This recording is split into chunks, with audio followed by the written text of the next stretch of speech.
As we turn to our stories for this episode, I want to take a moment to honor my own mom, Lelia Elder, who is now in a full-time Alzheimer's unit in my hometown of Yankton, South Dakota. She'll be turning 73 next week and no longer knows who I am.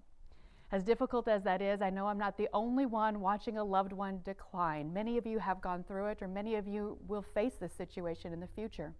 Which is why I recently sat down with a colleague who's become a bit of an expert on this subject and is doing her best to help others going through the same thing.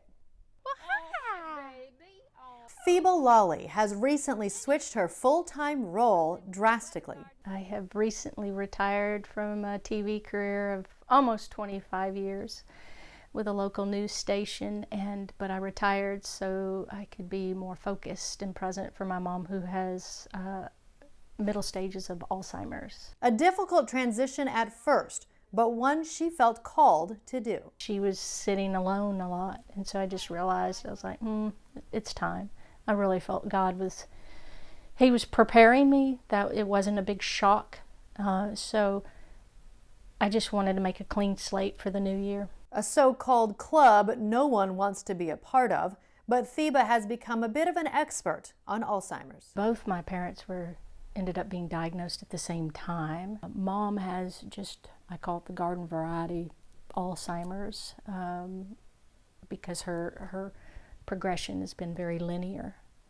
Dad's was extremely aggressive. It was called dementia Lewy body. After losing her dad in 2019 and being her mom's caretaker, Theba decided to start a podcast in an effort to help and support others going through the same thing. I named my podcast Don't You Remember, because that's the first thing they encourage you to stop saying. It's a logical thing, because you're doing that out of fear and anxiety. Don't you remember how to get to the doctor? So you say it a lot, and what it does is it's reinforcing for you that something is terribly wrong, but it's also reinforcing to them that something is terribly wrong. So getting that out of your verbiage is critical. So I always encourage people, begin the habit now of trying not to say it. Don't beat yourself up if you do. What you can do to stop reminding them that something is wrong is critical for both of you. Being informed has really helped Theba feel empowered throughout this journey, and she wants to share with others what she's learned. Her biggest piece of advice: forgiving your parents. Going back to the hurts and hang-ups in life with parental units is that you're not going to solve them now. You're not going to sit down and have a conversation with your parents about, now look, you hurt my feelings when that, or vice versa. I'm sorry that I did that to you, or I hurt your feelings, or didn't believe you in regard to your parental and didn't do this or that.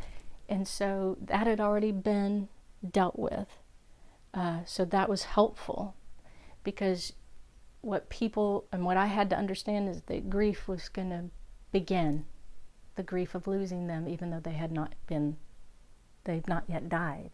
They were slowly dying as I knew them. Theba also says it's very important to be proactive and take care of things like power of attorney early on, and always be sure to take care of yourself along the way. Anything that you can learn about dementia, what to expect, the stages, will help you be prepared, and you won't feel as crazy, hopeless, and then having a good core group of friends, a community group if you're a believer in Christ, a prayer group, whatever, because God's not surprised what we're going through.